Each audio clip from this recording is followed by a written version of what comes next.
Soy Mari Carmen Gascón, la directora literaria de la Fonoteca Española de Poesía, y os invito a circunnavegar. En este acto, que como veis en pantalla, va a constar de 2 actos, vamos a presentar también la Fonoteca Global. Hace 7 años que desde la Fonoteca Española de Poesía emprendimos la apasionante tarea de crear un fondo sonoro en el que estuviera la voz de los poetas en lengua española. Pronto nos dimos cuenta, las personas que dirigimos la fonoteca, que no era suficiente grabar, recopilar la voz de la gente que escribía poesía española contemporánea. Porque eso nos llevó a...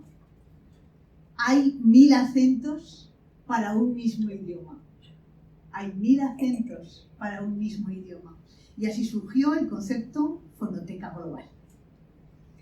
En este momento, esa Fonoteca Global es ya un gran catálogo con las voces de poetas hispanoamericanos, muchos de ellos premios nacionales en sus diferentes países, que pueden ustedes escuchar en la web gratuitamente y sin publicidad.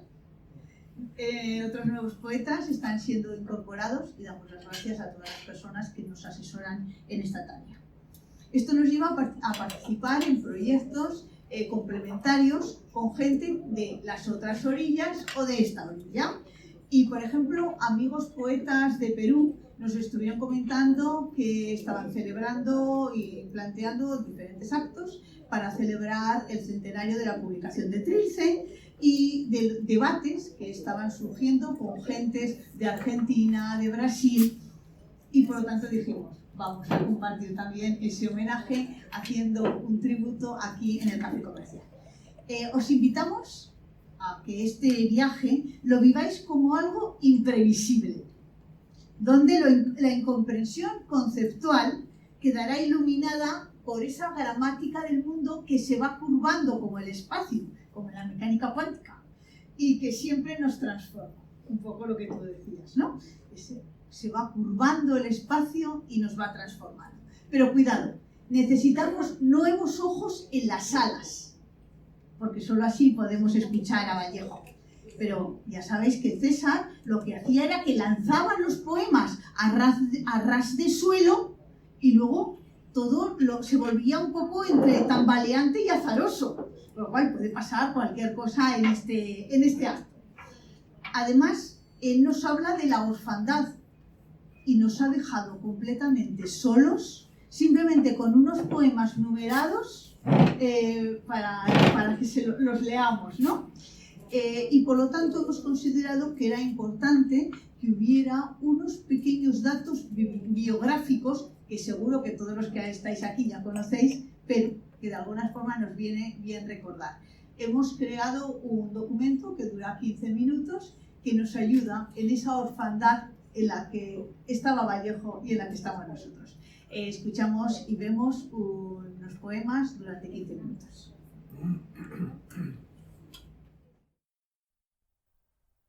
Si lloviera esta noche, retiraríame de aquí a 1000 años. Mejor a 100 no más. Como si nada hubiese ocurrido, haría la cuenta de que vengo todavía. Trilce, poema 33.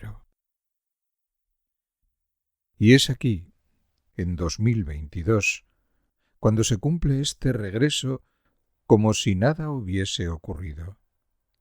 Y la poesía de César Vallejo y el poeta, con su poemario de ya 100 años, siguiesen siendo ahora como un chorro de luz fresca y el suspiro que el verbo deja entrever para decirnos a cada uno, en su soledad de estar vivo, que la existencia se repite aunque se nos marche siempre.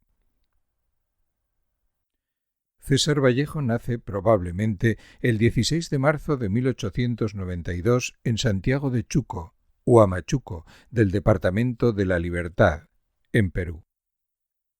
César Vallejo es considerado el máximo exponente de las letras peruanas y destacado innovador de la poesía del siglo XX. hace ahora 100 años, publicó su segundo poemario, al que tituló con el enigmático nombre de Trilce, un juego de sonidos a partir del número 3, que ya insinúa la importancia de la palabra como entidad de expresividad propia y de la ruptura racional del lenguaje por su insuficiencia comunicativa.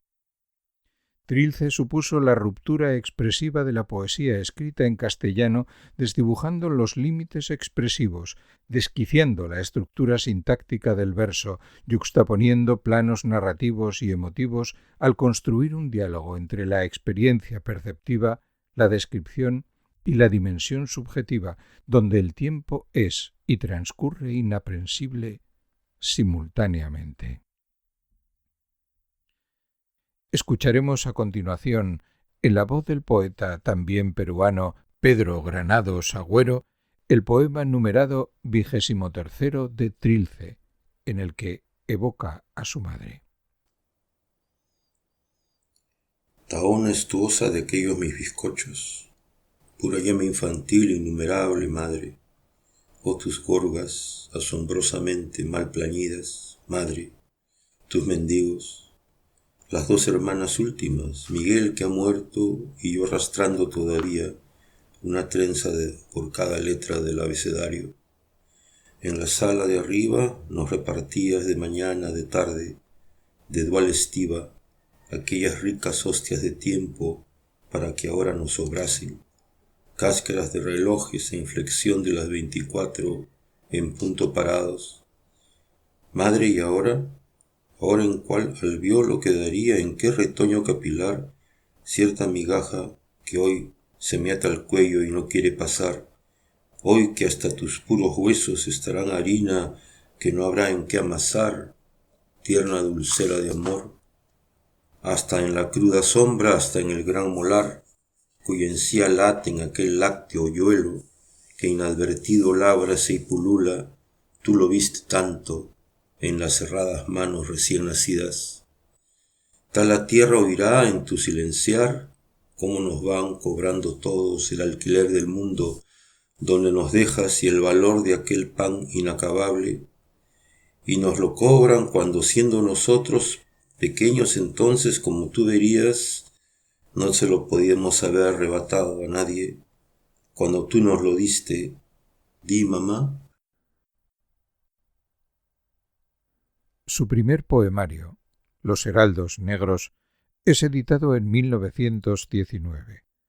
En él todavía existen composiciones con resonancias modernistas, pero también encontramos juegos de vocablos y el empleo de expresiones coloquiales, incluso diálogos. Al año siguiente, al regreso a su ciudad natal, es acusado de participar como instigador intelectual en el atentado de un comercio, y es detenido. Permanecerá durante más de 3 meses en la cárcel central de Trujillo. Al salir de la prisión, viajará nuevamente a Lima. La vivencia de permanecer privado de libertad durante todo ese tiempo imprime un surco indeleble en la conciencia social de Vallejo que encontraremos ya en algunos de los poemas de Trilce, donde la libertad expresiva busca preservar el alma poética, hacer del mensaje revelación. Para el poeta la expresión no posee más límites que los impuestos por la forma esencial del poema. En Trilce los versos no responden a un relato sintácticamente normativo. Combina temas y estilos con una estructura laberíntica. La composición de los poemas rompe las líneas que lo bordean, se asoman al abismo compositivo al combinar planos expresivos de la voz poética con la exposición del momento o la evocación del hogar, de la celda, o la añoranza del tiempo huido. A continuación escucharemos el poema numerado 18, testimonio del periodo de reclusión sufrido. Oh, las 4 paredes de la celda, las 4 paredes salpicantes, que sin remedio dan al mismo número, criadero de nervios mala brecha. Por sus 4 rincones, cómo arranca las diarias arregojadas extremidades. Amorosa llavera de innumerables llaves, si estuvieras aquí, si vieras ¿Hasta qué hora son 4 estas paredes? Contra ellas seríamos contigo los dos, más dos que nunca. Y ni lloraras, di, libertadora. Ah, las paredes de la celda, de ellas me duelen entre tanto más las dos largas que tienen esta noche algo de madres que ya muertas llevan por bromurados declives a un niño de la mano cada una, y solo yo me voy quedando con la diestra que hace por ambas manos en alto en busca del terciario brazo que ha de pupilar entre mi dónde y mi cuándo, esta mayoría inválida de hombre. El año anterior a la publicación de Trilce, Vallejo vuelve a ejercer de profesor en el Colegio Guadalupe. Termina de corregir los poemas y recibirá también un premio literario por un cuento titulado Más allá de la vida y de la muerte, que recoge en su nombre el poeta Francisco Sandoval. El sentido de la vida, en César Vallejo, está comprometido con la deuda existencial. El individuo concreto se apropia de la materia que lo conforma como sujeto único, diferenciado del todo, contrayendo la deuda de existir. El futuro es incierto para el hombre, pero su única meta será siempre saldar tan presuntuosa apropiación. En octubre de 1922, César Vallejo recoge la primera edición de su segundo poemario, Trilce, que consta de 200 ejemplares. A continuación escucharemos el poema numerado como 33.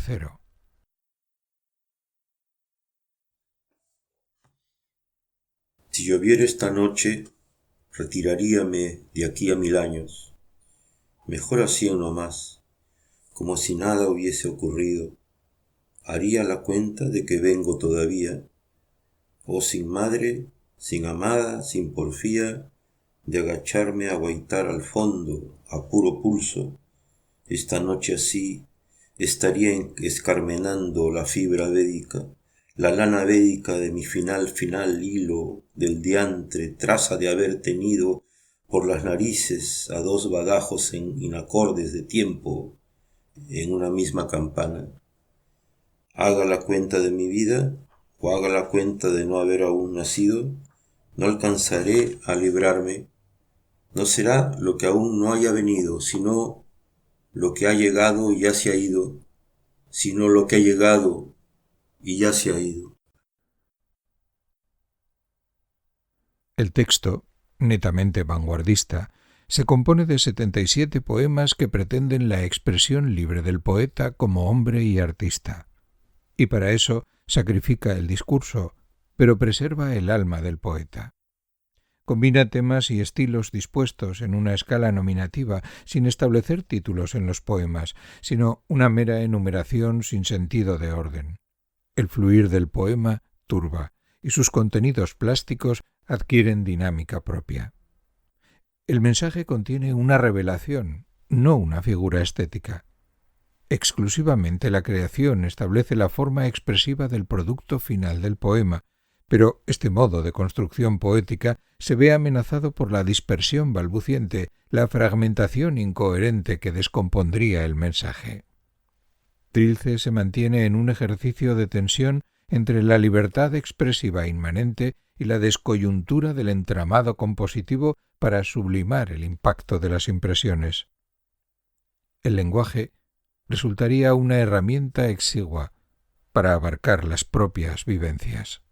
A continuación escucharemos el poema numerado como 44. Este piano viaja para adentro, viaja a saltos alegres, luego medita en ferrado reposo, clavado con 10 horizontes. Adelanta, arrástrase bajo túneles, más allá, bajo túneles de dolor, bajo vértebras que fugan naturalmente. Otras veces van sus trompas, lentas, asias amarillas de vivir, van de eclipse y se expulgan pesadillas insectiles, ya muertas para el trueno, heraldo de los génesis. Piano oscuro, ¿a quién atisbas con tu sordera que me oye, con tu mudez que me asorda? Oh, pulso misterioso. El tiempo, manifestado en la poesía de Vallejo, fluctúa entre la dimensión del proceso vital, el transcurrir de los años y la pérdida del hogar materno, y la dimensión del tiempo como ciclo inagotable, perpetuo, que reitera la insistencia del conflicto irresoluble del vacío. El tiempo pretérito confiere añoranza, ausencia de la presencia materna y de las raíces, carencias de amor y alimento que imprime el sentimiento de hambre, con mayúsculas, indicando no sólo las carencias materiales que sufrió repetidamente el poeta, también las carencias afectivas y muy especialmente el hambre de justicia social. Para Vallejo el ser humano parte de un estado de seguridad y apego, pero en el proceso de madurez y de separación el adulto queda inválido, abandonado, en soledad íntima. El mundo le cobra al huérfano adulto el valor del bocado regalado por la madre, desgarrado de su paraíso perdido. El tiempo presente entraña incertidumbre, pues el destino se desconoce y se conjetura trágico. El poeta se percibe extraño, ajeno a los mecanismos de la vida humana, desamparado y perplejo ante el silencio de Dios. Escucharemos ahora el poema numerado como 48. Tengo ahora 70 soles peruanos. Cojo la penúltima moneda, la que suena 69 veces púnicas, y he aquí, al finalizar su rol, quémase toda y arde llameante, llameante, redonda entre mis tímpanos alucinados. Ella, siendo 69, dase contra 70, luego escala 71, rebota en 72, y así se multiplica y espejea impertérrita en todos los demás piñones. Ella, vibrando y forcejeando, pegando gritos, soltando ardos, chisporroteantes silencios, orinándose de natural grandor en unánimes postes urgentes, acaba por ser todos los guarismos, la vida entera. La relación amorosa en Vallejo contiene también una tensión entre la fuerza vital del deseo, capacidad creativa y de comunión, y la disolución panteísta, la desaparición de los límites en el encuentro de la culminación sexual. La disgregación en el goce devuelve al sujeto a su pertenencia a la unidad en el todo, el regreso al máximo estado entrópico que deja abolidas las determinaciones de la existencia, la vejez, el dolor, inclusive la muerte. Escucharemos a continuación el poema numerado 56. Todos los días amanezco a ciegas, a trabajar para vivir, y tomo el desayuno, sin probar ni gota de él todas las mañanas, sin saber si he logrado o más nunca algo de que brinca del sabor, o es solo corazón y que ha vuelto, lamentará hasta dónde esto es lo menos. El niño crecería hito de felicidad o albas ante el pesar de los padres de no poder dejarnos de arrancar de sus sueños de amor a este mundo, ante ellos que, como Dios de tanto amor, se comprendieron hasta creadores y nos quisieron hasta hacernos daño. Flecos de invisible trama, dientes que huronean desde la neutra emoción, pilares libres de base y coronación, en la gran boca que ha perdido el habla, fósforo y fósforo en la oscuridad, lágrima y lágrima en la polvoreda.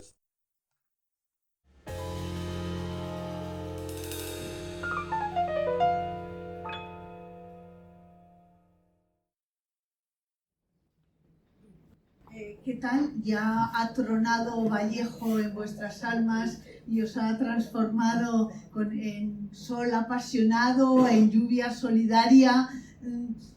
Y más en la voz de Pedro Granados, que sabéis que es director de Vallejo Sin Fronteras en Perú y que también lo hemos entrevistado.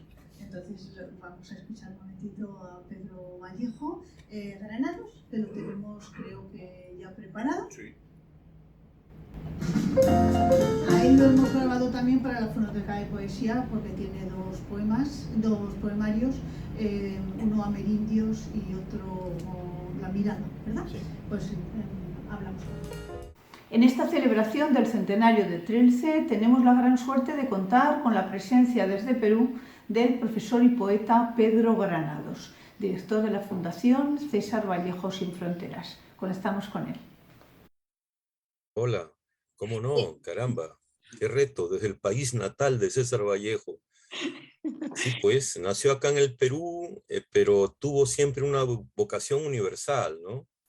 Eh, Ningún chauvinismo, ninguna cosa que le impida a él más bien apostar o estar atento a todo lo que ocurriera en el mundo. Prueba de ello son sus crónicas, ¿no? Que giran en torno a moda, descubrimientos, teatro, literatura, política, ciertamente. Eh, Así que eso cuando viajara a Europa, pero desde que estuvo propiamente en el Perú y allí se publicó Trilce, como ustedes saben, del cual esta conversación es pretexto para rendir un homenaje a ese libro de 1922. Ya mismo aquí en el Perú, decía yo, hay esa misma actitud desde el Perú adherirse al mundo, como después de un famoso poema decía que Perú yo me adhiero, ¿no? Pero ya desde el Perú estaba adherido al mundo. Una personalidad además muy curiosa, realmente es un peruano de segunda generación, sus padres en estricto, ¿no? Es un poco, no sé, muy naturalista decir eso, pero en la realidad así lo es. En segundo lugar, sabemos que usted es director de la Fundación Vallejo Sin Fronteras.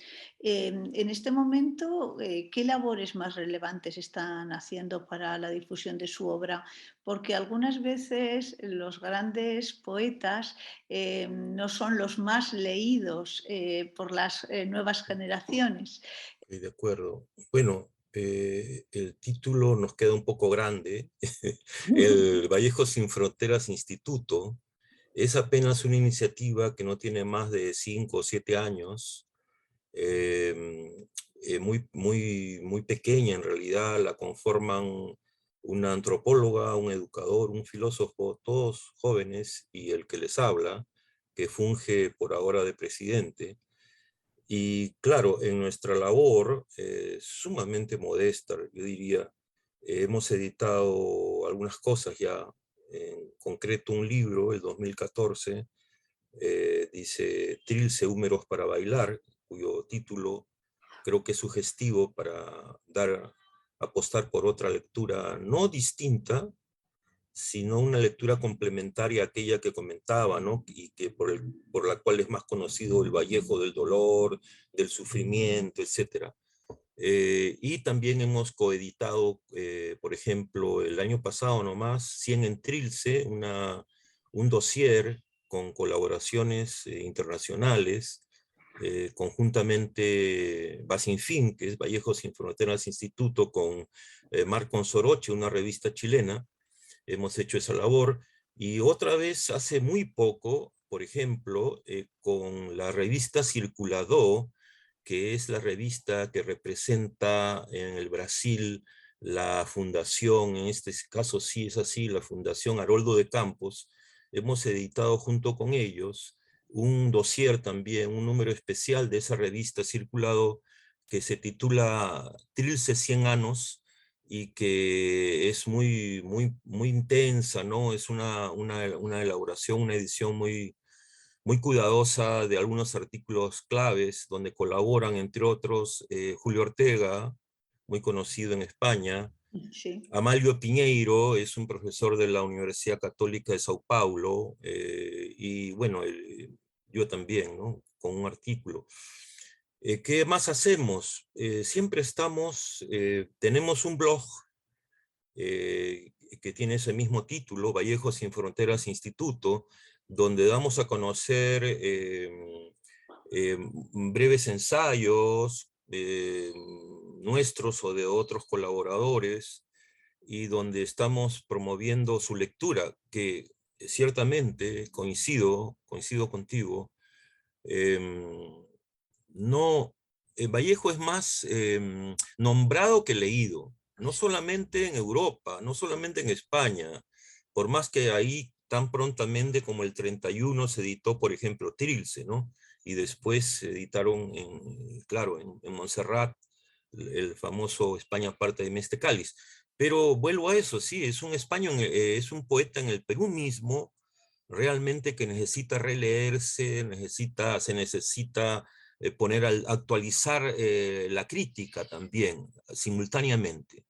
Sí. Si decimos no se lee, pero se lee a través de una crítica un poco periclitada ya, y ciertamente hay que afinar las dos cosas, hay que propiciar una lectura masiva, digamos, de este poeta tan importante para nuestra área regional, para nuestra región, no solamente el Perú, y también hay que propiciar una especie de puesta al día de la crítica, ¿no? En torno a la obra del poeta. Entonces yo creo que César Vallejo, en obras como Trilce, pues tiene esa parte intrépida, ¿no? De llevarnos a la oscuridad de nosotros mismos e incluso a la parte lúdica de las personas, ¿verdad? Totalmente de acuerdo, sí. Sí. Es aglutinante, ¿no? Aglutinante en todo sentido, ¿no? Por eso algunos motejan, bueno, desde gente seria, ¿no? No simplemente improvisada. Mucha gente, más bien poca, ¿no? Pero con un discurso muy sugestivo, tratan de mirar ese aspecto aglutinante, no rechazar, sino incluir siempre a una sensibilidad amerindia, ¿no es cierto? Me refiero, por ejemplo, cuando se descubrió, entre comillas, nuestro continente, ¿no? Cuando Colón llegó, bueno, se esperó un rato en la playa, en la orilla, pero cuando se animó a descender del barco y se aproximó a la playa y llegó al primer pueblo, su comentario fue, claro, a partir de de la traducción del padre de las casas, claro, ni siquiera el perro me ladró. Eso aparentemente tiene que ver con el carácter, aparentemente, disculpa la redundancia, o pacífico, o más que pacífico, pusilánime, o incluso cobarde de los amerindios, no para nada. Simplemente los amerindios dan espacio porque van a incluir al otro, lo van a incluir, en términos brasileños, ellos lo van a canibalizar, lo van a hacer parte de sí. Entonces Vallejo tiene mucho de esa sensibilidad amerindia, no niega nada, todo lo aglutina, ¿no es cierto? Y por eso también su dificultad, porque al final de cuentas, Vallejo no basta el concepto acaso ¿no es cierto?, una intertextualidad, o no basta los conceptos, no basta incluso una lectura no solamente simbólica. Al final Vallejo efectivamente nos pide actuar, nos pide un performance con lo que hacemos y nos abre a abrazarnos, ¿no? Abrazarnos con el otro, abrazarnos con el vecino y con el que está también un poco más lejos. Es verdad. Y quería también preguntarle, en relación precisamente con lo que estábamos hablando hace un poquito de rato, de la innovación, lo innovadora que fue la obra de Trilce, ya cuando se publicó, pero también cuando los demás lo hemos leído bastantes décadas después de que él la publicara, ¿no? ¿Usted sigue creyendo que al día de hoy esa obra Trilce es tan rompedora, tan nueva como nos pareció cuando la leíamos hace algunos como usted o como yo hace ya bastantes décadas? Ciertamente hay un boom vallejiano en el mundo, y particularmente un interés renovado por Trilce. Basta nada más repasar en el mundo académico, ¿no es cierto? En Japón, Alemania, Estados Unidos, Colombia, Brasil, hay una especie de como digo, boom, ¿no? Un interés renovado, intenso, sobre la obra de Vallejo, porque algo nos querrá decir, ¿no es cierto? Algo nos querrá decir. Hay una cosa que se encuentra siempre nueva y que nos llama a leerlo, ¿no? Como digo, está más presente por el momento en el mundo académico, diría yo, que entre el público más generalizado, ¿no es cierto? Alguna vez he tenido oportunidad de dictar algún curso en la Universidad Católica, de donde hice mi bachillerato, ¿no? Y es la universidad con la que estuve más conectado, o estoy más conectado, por iniciativa de mis estudiantes muy jóvenes, que se planteaban ese reto: ¿cómo dar a conocer más a Vallejo? Entonces se les ocurrió poner poemitas en papelitos, como mosquitos, como pequeños flyers, o pequeñas esquelas con poemas de Vallejo, o fragmentos de poemas de Vallejo, en los lugares más inusitados, pero siempre concurridos: paraderos de ómnibus, sitios donde la gente concurre a determinada hora, y llenaron la ciudad de Lima, en la medida de sus posibilidades, de todos estos papelitos, ¿no? Propiciando esta necesidad, para ellos, de que la gente conozca más a Vallejo.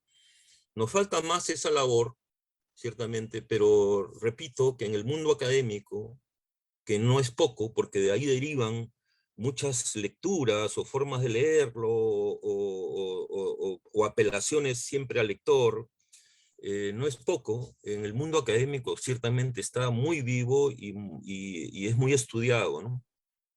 Sí.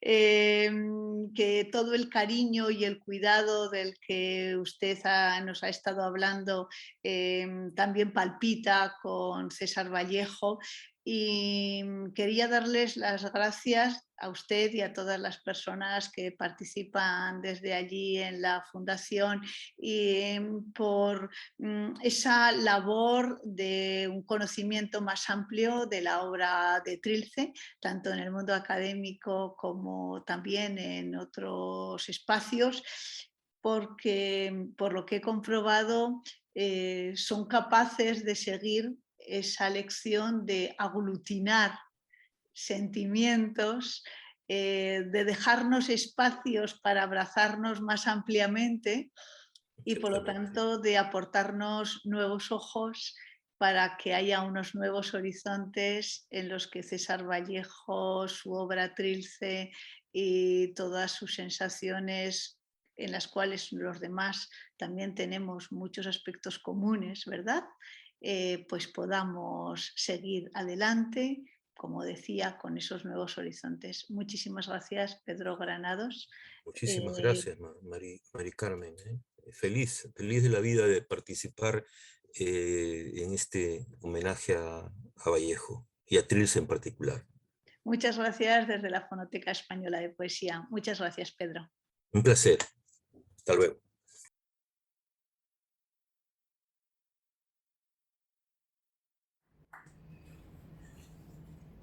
Mil acentos para un mismo idioma. Este eslogan ha de ser también un paraguas para toda la poesía en lengua española. Soy María Luisa López, responsable de comunicación de la Fonoteca, donde estamos atentos para difundir toda la poesía de aquí y de allí.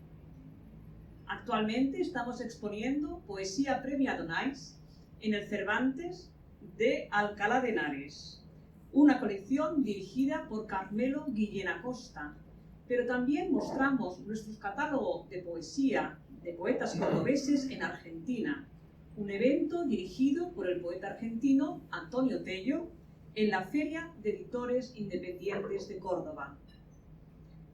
Es una suerte para Madrid tener un lugar tan emblemático como el Café Comercial para disfrutar de la poesía, y agradecemos a Rafael Soler, que ha facilitado que les podamos mostrar a ustedes nuestra labor en favor de la poesía. También me complace anunciarles que el próximo mes de septiembre la Fonoteca presentará en el Ateneo de Madrid a Olvido García Valdés con motivo de la presentación de sus poemorias, y celebraremos que ha sido galardonada con el premio Reina Sofía de poesía iberoamericana. Les aconsejo que no se pierdan ese acto. Y ahora me alegra dejarles en manos de un gran amigo, poeta, profesor y colaborador de la Fonoteca. Él es Enrique Gracia Trinidad, que nos presentará a otro poeta también peruano, Martín Rodríguez Gaona. Le recibimos con un caluroso aplauso. Gracias.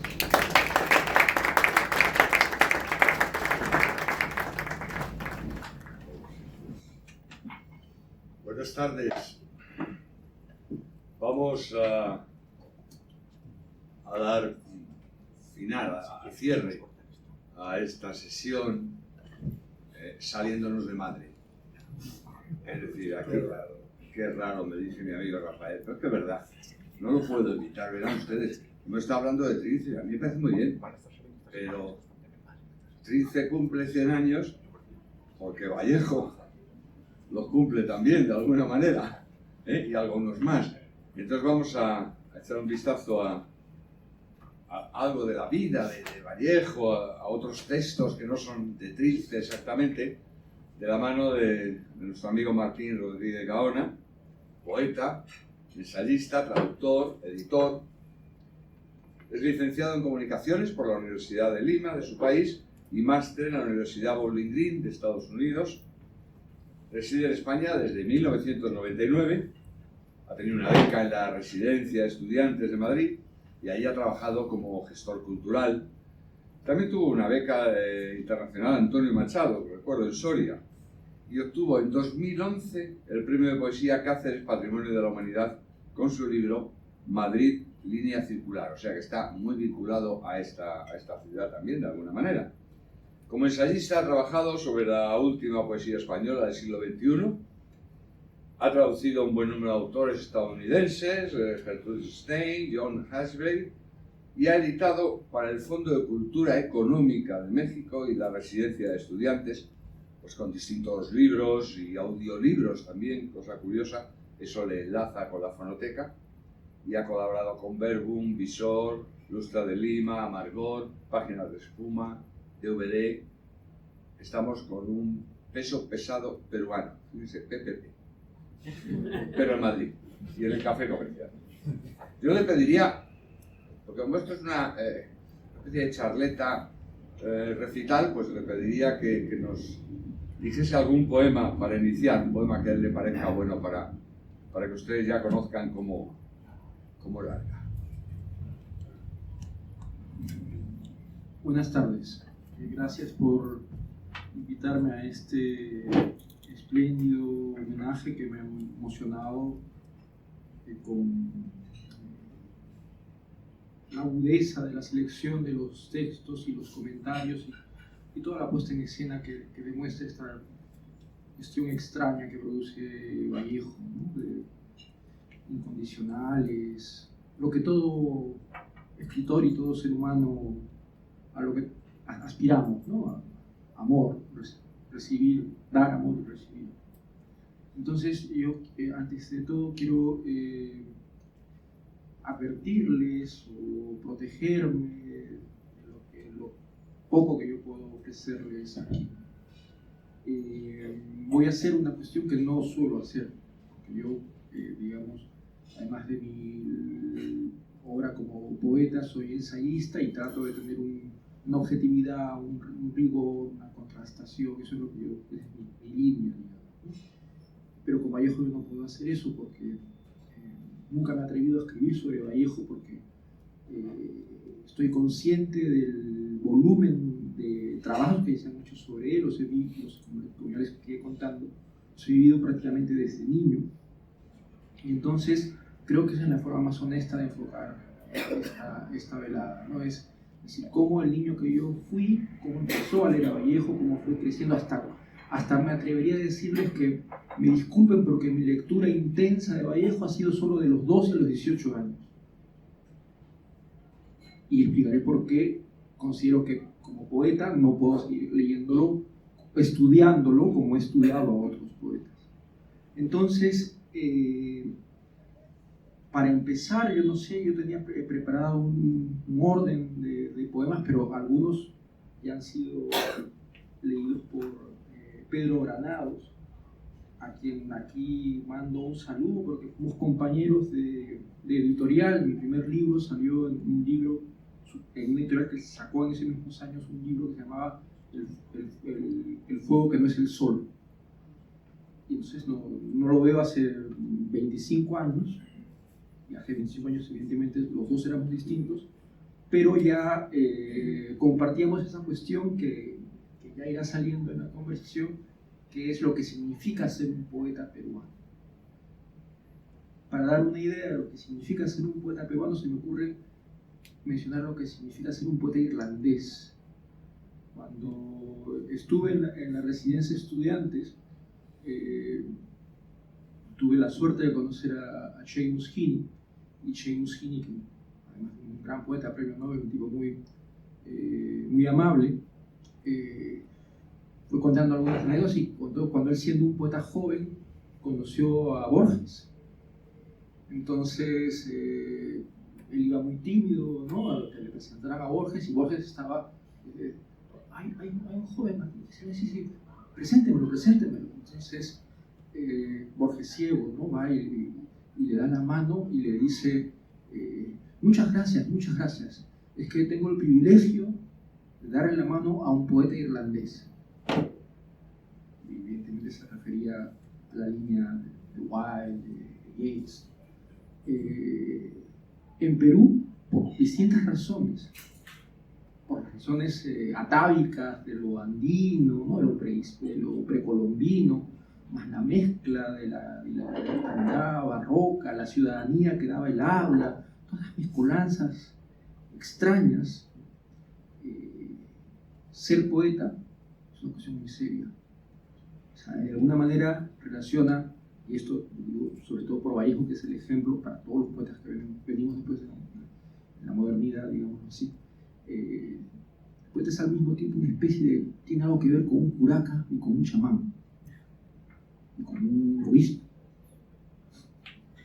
Entonces, para empezar, voy a ver si el primer poema que había yo seleccionado no ha sido ya leído, y si no es muy fácil cambiarlo porque no tiene tantos. Sí, el primero ya lo había seleccionado Pedro, que es Tahona estuosa de aquellos mis bizcochos.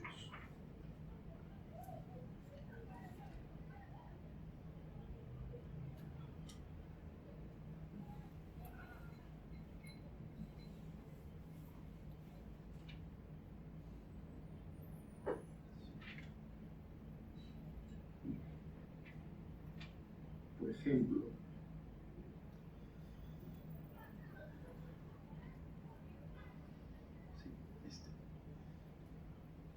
Trilce 13, que viene de 3, Trilce viene de 3, de 13, de triste, dulce,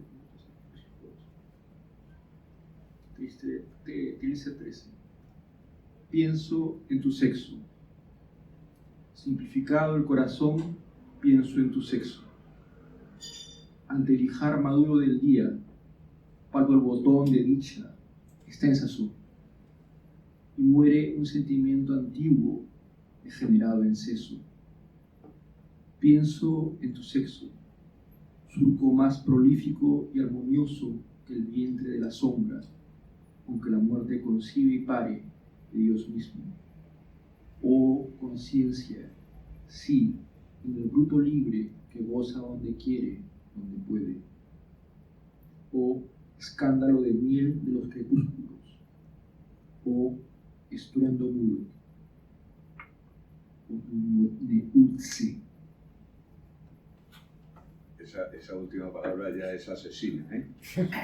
Asesina. Ese estruendo mudo al revés. Yo tengo me han contado un pajarito que, aparte de tu relación que ya has hablado con Vallejo, pero que hay por ahí una nutridísima biblioteca de textos vallejianos que me han dicho que posees, que tenía tu padre. ¿Nos cuentas algo de eso? Sí, mi padre era del 34 y como un joven con actitudes propias de la edad, tuvo unas habilidades políticas y que era un niño arequipeño, bien, digamos, era hijo único, o sea, era muy cuidado, muy querido, pero se metió en un lío, entonces lo deportaron. Y lo deportaron a Argentina. Tenía 21 años.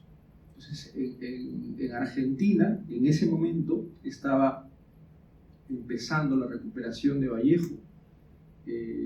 Las ediciones, por ejemplo, populares de Lozada, ¿no? Pero también estaban imprimiendo todas las primeras exégesis sobre Vallejo.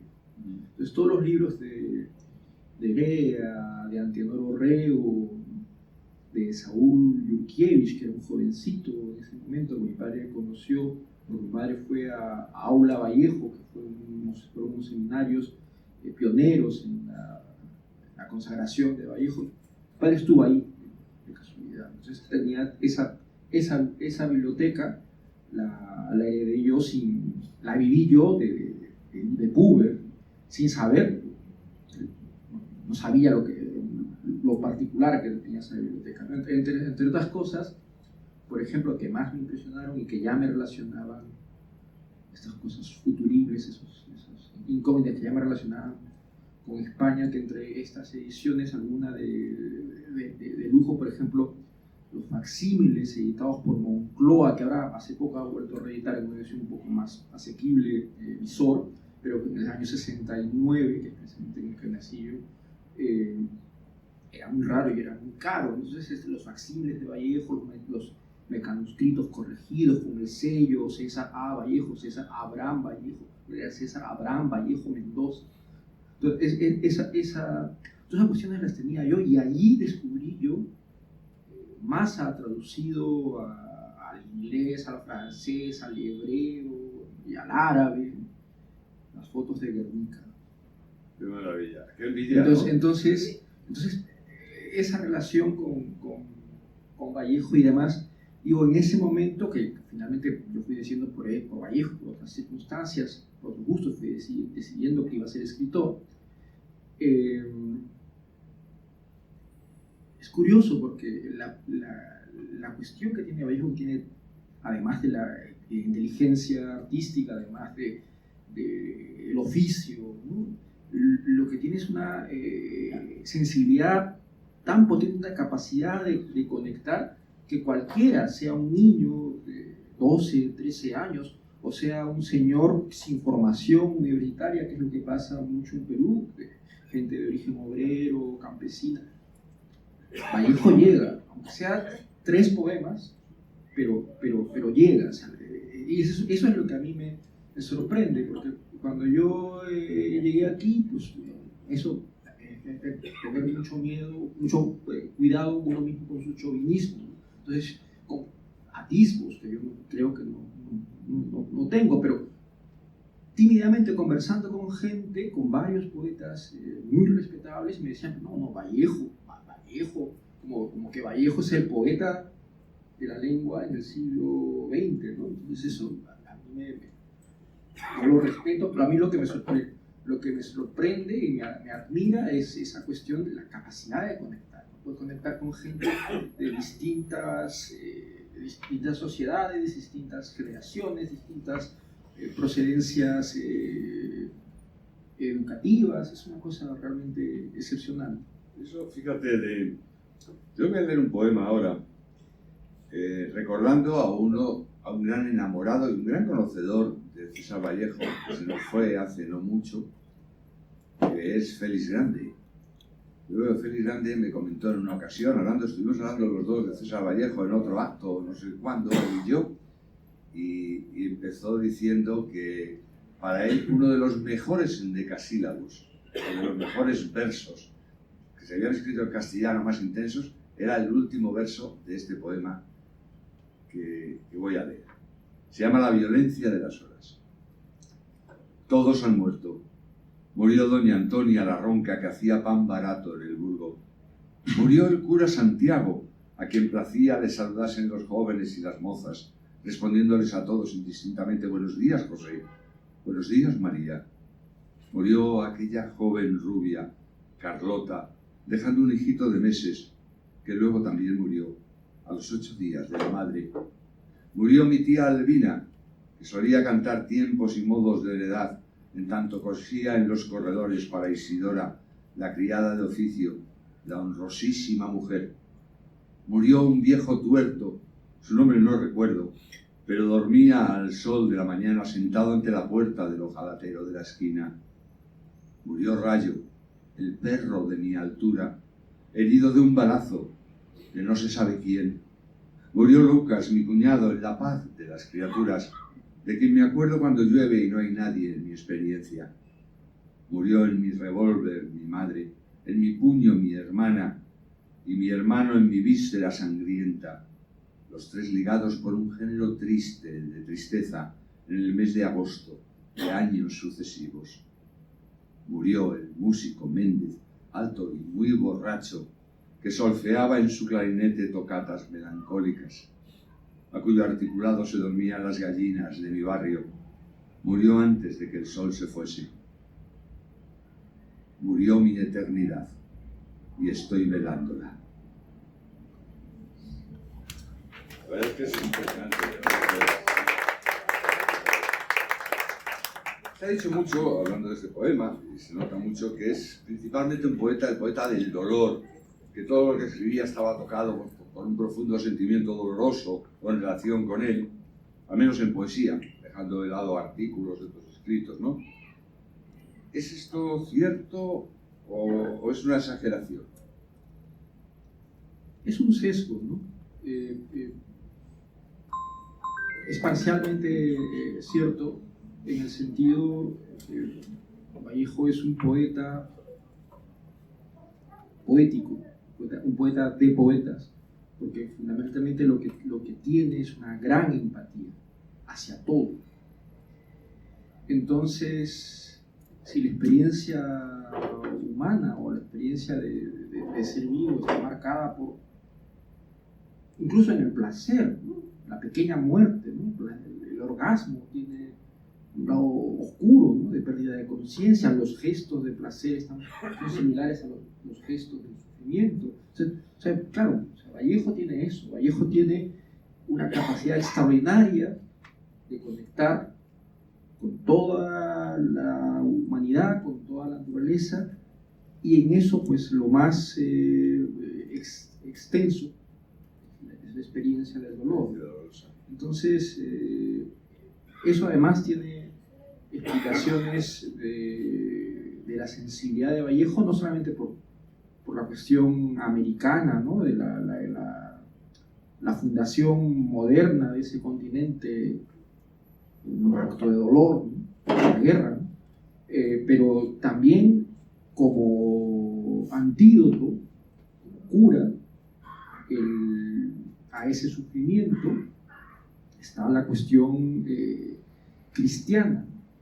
Entonces ese dolor también está relacionado de una forma muy rota como en Trilce, pero la religiosidad en Vallejo es una religiosidad mestiza, culposa y sensual, todo junto, ¿no? Por eso en el poema que has leído, yo sé, Vallejo no tenía gafas, ¿no? Porque era un tipo, era un dandy. Él venía de su época en Perú, en Lima, se llamaba la Belle Époque, y si lo ven era un señor muy atildado, incluso en su pobreza también intentó ser un señor muy atildado, tenía, como se fijan, los anillos, o sea, no siempre pretencioso, un cholo guapo. Entonces eso pues hace pues, que Vallejo, no sé si alguna vez necesitaría gafas, pero por lo menos nos hizo fotografiar con gafas. La cuestión de las gafas nos produce erratas, ¿no? Entonces tú en el poema que has leído has cometido una errata en un verso que a mí me parece fabuloso, ¿no? Es ese: mi cuñado en la paz de las cinturas. Ese es el verso. Y su cuñado en la paz de las cinturas. Es la hermandad en el pecado, o por lo menos en el deseo, como tu cintura de arena sin sosiego, de Lorca. a ver qué de la cintura o los muslos, la hemos liado. Claro. Hay un aspecto, se ha peleado mucho entre el individualismo, a veces y tal, y luego la capacidad solidaria. Yo tengo aquí un poema que también quiero leer, a ver si no cometo ratas en una clase, que es muy conocido, pero yo confieso que es el primer poema que yo conocí de César Vallejo, hace muchísimos años, y me dejó espantado. Se llama Masa. Al fin de la batalla, y muerto el combatiente, vino hacia él un hombre y le dijo: no mueras, te amo tanto. Pero el cadáver siguió muriendo. Se le acercaron dos y repitiéronle: no nos dejes, valor, vuelve a la vida. Pero el cadáver siguió muriendo. Acudieron a él 20, 100, 1000, 500.000, clamando tanto amor y no poder nada contra la muerte. Pero el cadáver siguió muriendo. Le rodearon millones de individuos con un ruego común: quédate, hermano. Pero el cadáver siguió muriendo. Entonces, todos los hombres de la tierra le rodearon. Les vio el cadáver triste, emocionado. Incorporóse lentamente, abrazó al primer hombre, echóse a andar. Me parece el rasgo de la búsqueda de la solidaridad absoluta, y también tocada por el criterio comunista, en cierto modo, de alguna manera, ¿no? ¿Cómo lo ves?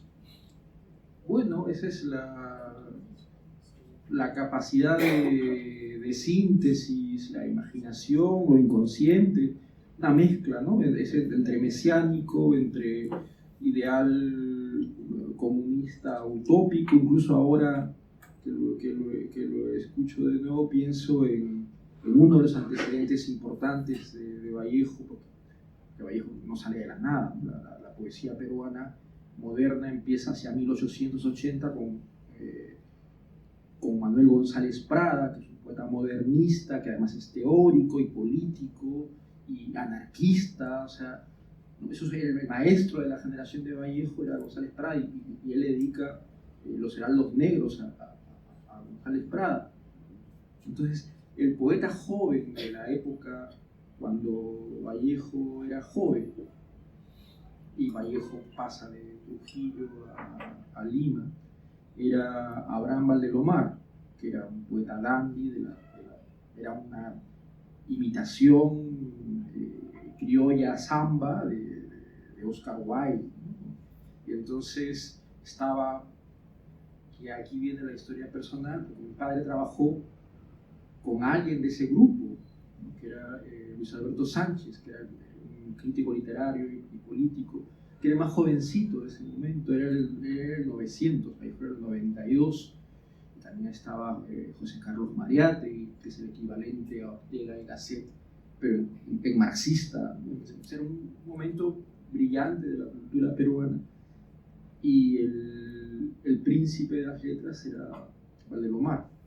Entonces ellos se reunían en el Palais Concert, que era, como el nombre indica, era una copia de un recinto parisino muy bonito en el centro de Lima.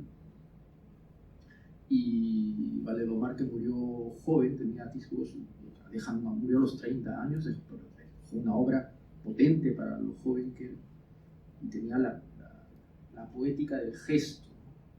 Entonces, cuando Vallejo fue a saludarlo viniendo de Trujillo, o sea, dicen que Valdelomar le dio la mano, ¿no? Llena de anillos, ¿no? Y le dijo: ya puede regresar a su provincia para decir que le ha dado la mano a Abraham Valdelomar. Pero era juego, era broma. Sí, claro. Entonces, ellos se ayudaban, eran amigos, además se llevaban 8 años, eran tonterías de veinteañeros, ¿no? Entonces, en ese momento estaba Luis Alberto Sánchez, mi padre fue su secretario. Luis Alberto Sánchez tenía 15 años.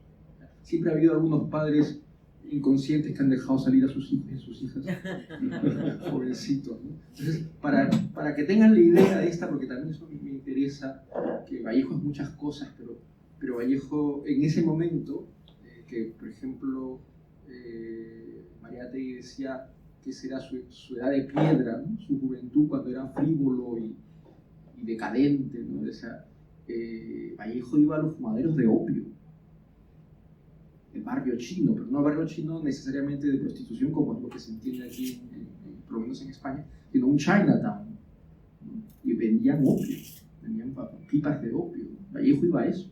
Precisamente Valdelomar se volvió adicto, ¿no? Y eso fue una de las cuestiones que lo hizo tener un accidente, ¿no? Era un sitio, era un momento libre, era una imitación de París, más pequeña que Buenos Aires, pero tenía eso. O sea,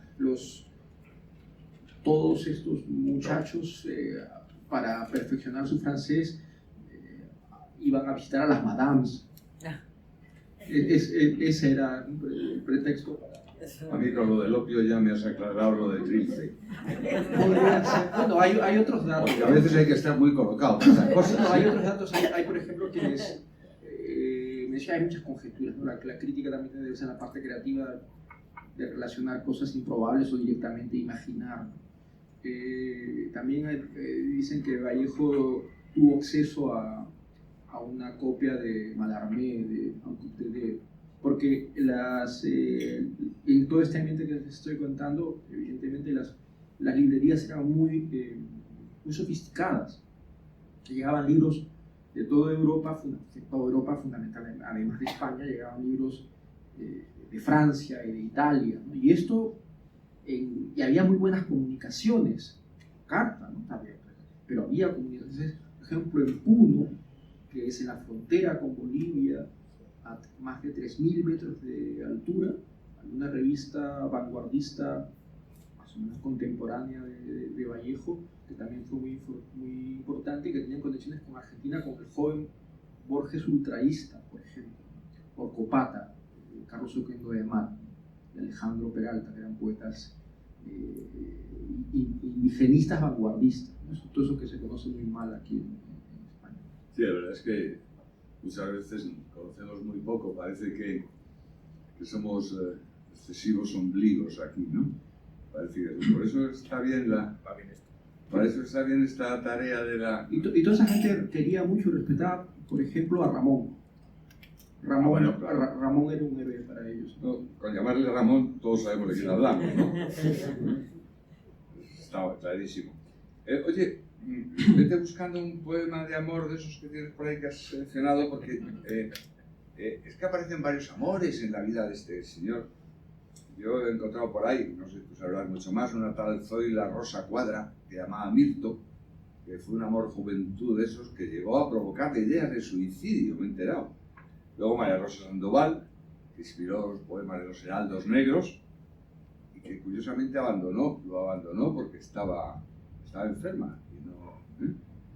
Luego Henriette Maisset, que es su primer amor en París, y luego la que sería su esposa, Georgette, que en parte a ella tenemos que agradecerle el interés por la obra de Vallejo después de su muerte, sobre todo ya en Europa y en España.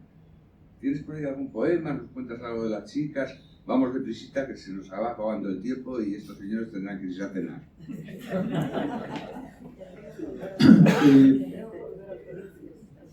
Bueno, lo de las relaciones son anecdóticas para la obra y de nuevo para los críticos y prestan para juegos, ¿no? De las 4 que has mencionado, quizá la 2 y la 4 son las más importantes, ¿no?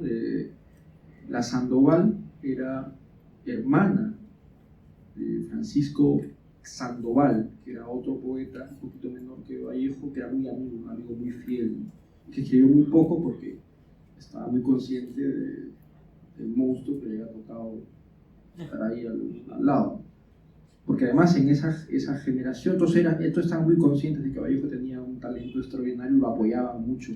Cuando muere Rubén, hacen una comida, y todos sus amigos que estaban, Pedro Reo, que estaba Sandoval, hacen un brindis, ha muerto Rubén, pero ahora empieza tu época, cholo. Que le decían cholo de cariño. O sea, las denominaciones raciales en Perú dependen mucho, ¿no?, de si es con cariño, con mala leche, si es tu mamá, tu novia o tu vecino que te odia. Entonces era un cholo querido, ¿no? Ahora tú es tu turno. Estaban totalmente conscientes de que era un talento.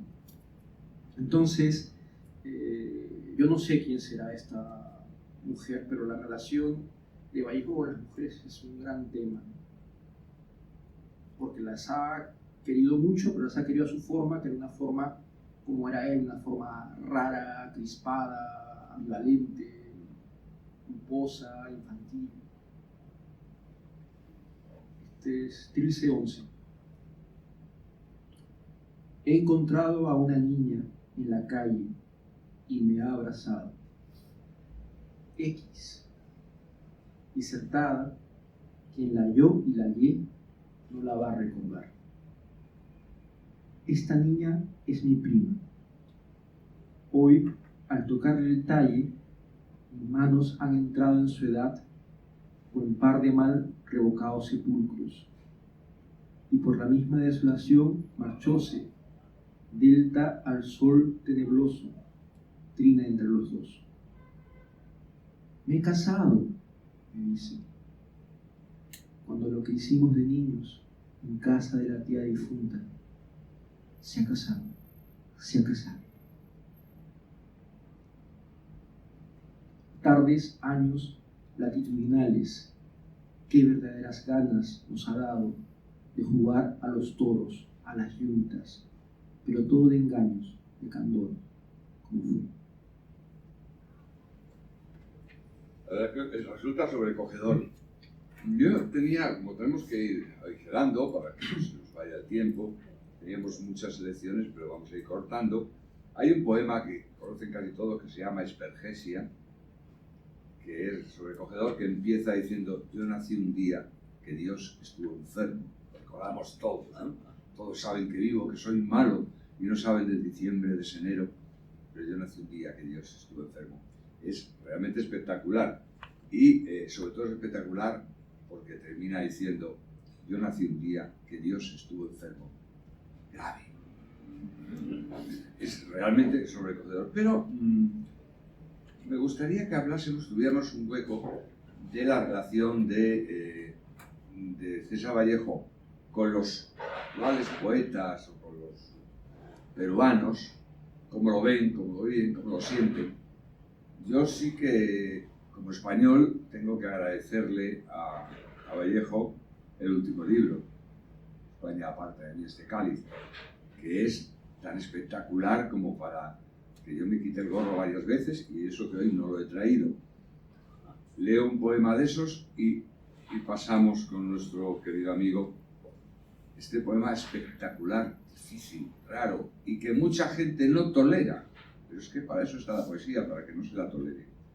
Es el número 14 de ese libro último de España, que dice: cuídate, España, de tu propia España. Cuídate de la hoz sin el martillo. Cuídate del martillo sin la hoz. Cuídate de la víctima a pesar suyo, del verdugo a pesar suyo y del indiferente a pesar suyo. Cuídate del que antes de que cante el gallo negárate 3 veces, y del que te negó después 3 veces. Cuídate de las calaveras sin las tibias, y de las tibias sin las calaveras. Cuídate de los nuevos poderosos. Cuídate del que come tus cadáveres, del que devora muertos a tus vivos. Cuídate del leal, 100%. Cuídate del cielo, más acá del aire, y cuídate del aire, más allá del cielo. Cuídate de los que te aman. Cuídate de tus héroes. Cuídate de tus muertos. Cuídate de la República. Cuídate del futuro. Lo deja títere con cabeza, pero es impresionante. No es que España tenga esta relación con César Vallejo, esto es una de las facetas que yo personalmente siempre me gusta agradecerle. Pero, como lo de Niños del Mundo, si cae España, digo, es un decir, venid a salvarla, ¿no? Pero ¿Qué pasa en Perú? Con los poetas peruanos, con la gente de entonces y sobre todo de ahora. ¿Cómo lo vivís? ¿Cómo lo sentís? ¿Cómo lo hacéis vuestro? Voy a responder como me sale, o sea, como que en este mismo instante yo no soy peruano solamente, también soy español. Entonces creo que Vallejo, que vivió mucho menos tiempo que yo en España, sintió esa afinidad, esa cercanía. No solamente que ya la sabía por sus abuelos, curas españoles, ¿no? Porque su familia era una familia de beatos, ¿no? Que se explica mucho que iba a misa desde todos los días, pero por su sensibilidad, que él era de una provincia y una clase media de provincia del siglo XIX, o sea, con buena educación, gente respetuosa, pero veía que o había pobres, y a sus pobres los trataban mal, incluso en alguna mina cercana. Entonces él tenía esa sensibilidad social, venía desde su niñez. Y cuando él llega a España, por su curiosidad política, fundamentalmente, descubre a los españoles verdaderos que él ya había conocido no solamente por las letras, sino por un trabajo que él mismo había hecho. Su tesis era sobre el romanticismo en la literatura española. Yo leí ese librito cuando leía a Vallejo muy joven, y me impresionaba que Vallejo tenía un amor por España, pero también por la geografía española. España es un país muy bonito, Galicia, o sea, Andalucía, sabía todas las diferencias, y era muy Taine, ¿no? Muy Hipólito Taine, muy siglo XIX, el carácter que explica, el sol que explica el carácter, ¿no? Pero eso, Vallejo ya tenía una intuición de España, que la confirmó aquí al darse cuenta que los campesinos españoles eran muy parecidos a los campesinos peruanos. O sea, en el sentido de que vivían en un par de siglos más atrás, y que eran igualmente abusados, ¿no? que los campesinos indígenas. Entonces, todo eso, más su cuestión católica, universal, su empatía, es lo que explica. Ahora, llevando todo esto a lo peruano, a mi formación inicial, casi adolescente, de poeta peruano, y que decía que la cuestión que Vallejo es un poeta vivo, que nos ha enseñado a todos a sentir la poesía, a pensar la poesía, a vivir como poeta. Ha puesto unos estándares, pero todos más o menos hemos intuido que no podemos meternos por ahí, porque si te metes por ahí no vas a ningún lado. O sea, hay poetas vallejianos que han sacado algo de Vallejo, no en Perú. Gelman, en Argentina, Juan Enrique Adún, por ejemplo. Pero es como decir, la primera generación que pudo asimilar a Vallejo lo hizo muy mal, ¿no? Como aquí la primera generación que intentó asimilar a García Lorca. Entonces, en la poesía peruana, Vallejo es un compañero más. Y te puedes burlar de él, puedes, por ejemplo, las caídas hondas del alma, que es un verso de él. Las caídas hondas del alma ya sabemos que son los poemas malos que tiene Vallejo, porque también tiene poemas malos. O sea, sobre todo en Los Heraldos Negros, que todavía está definiendo la estética, ¿no?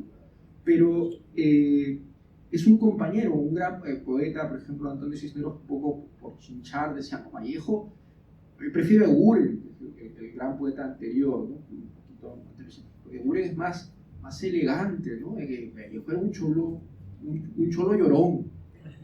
Entonces, pero, y el mismo Cisneros, por ejemplo, pues, por el patán, pues dice, no, que tener a Vallejo es como que tienes un abuelo que vive no en una provincia, en una subprovincia, pero que si te pasa algo, va a salir con 2 pistolas, ¿sí? ¿No? A defenderte.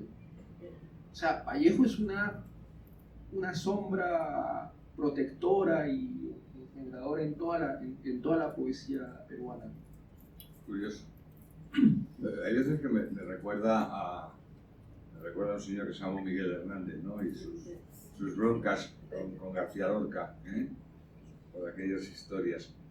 Yo me gustaría leer un poema para terminar, vamos acabando, y es la hora, uno de los muchos que podíamos tener, y le invito a nuestro amigo Martín Rodríguez Gaona a que luego lo cierre con un poema.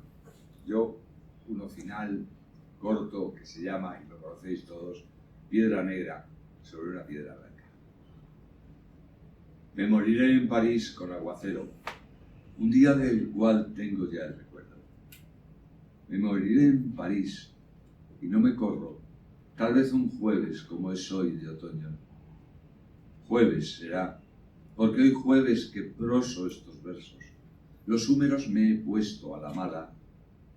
Jamás como hoy me he vuelto con todo mi camino a verme solo. César Vallejo ha muerto. Le pegaban todos sin que él les haga nada. Le daban duro con un palo y duro también con una soga. Son testigos los días jueves y los huesos húmeros, la soledad, la lluvia, los caminos. Y te cedo esa última palabra maravillosa. Yo voy a desobedecer y voy a leer dos poemas. No son muy largos, pero uno es mío. Uno es mío, de un libro que se llama Parque Infantil, que tiene que ver con la muerte de mi padre. Y, por lo que les estaba contando, pues estaba viejo. Entonces, el poema se llama Espuma blanca, como en cerveza, como en Vallejo. Es absurdo, pero he llegado a descubrir que no estaba listo para mi padre. Un hijo que no estaba listo para tener padre. Curioso, por no decir otra cosa, porque entre todas las cosas, mi padre era mi amigo, y si hubiera pasado un par de años, y hubiese mirado esos traviesos ojos verdes, con la tolerancia de quien mira a un hijo. Y el cariño, preguntarán ustedes, supongo que sería el mismo, pero más sabio, más intenso, más del chinito por el gato, más de gusto por Martín. Y para terminar, este es un poema, mi poema favorito de los Heraldos Negros y casi de todo Vallejo. Está todo en nuez. Y esos Heraldos Negros, releyendo los Heraldos Negros, de pronto ya escribiendo, ¿no? Llego hacia el final a un poema que se llama Dios. Y yo digo,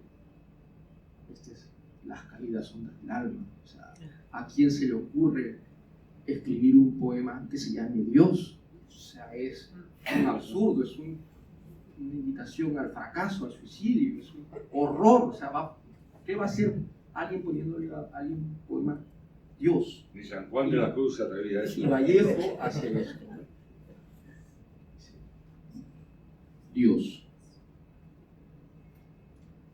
Siento a Dios que camina tan en mí, con la tarde y con el mar. Con Él nos vamos juntos. Anochece. Con Él anochecemos. Orfandad. Pero yo siento a Dios. Y hasta parece que Él me dicta no sé qué buen color.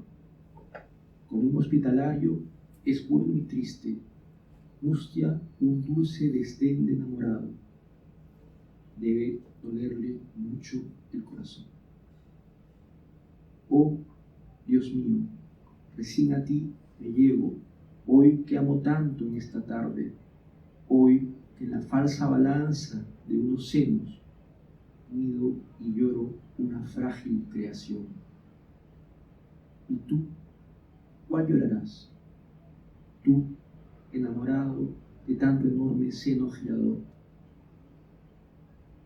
Yo te consagro, Dios,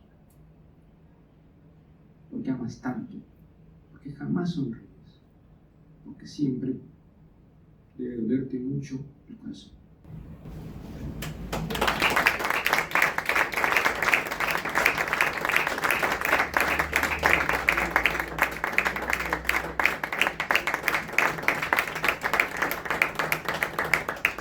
Gracias, Martín. Espero que hayas estado a gusto con esta gran familia de la Fonoteca Española de Poesía. Gracias, Enrique. Siempre nos sorprendes con tu gran calidad literaria y humana. Pasaba por aquí.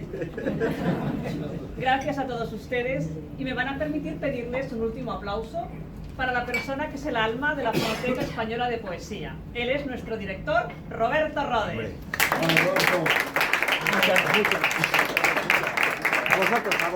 A vosotros. Gracias a todos. Hasta pronto. Los poetas seguimos en contacto, ¿eh?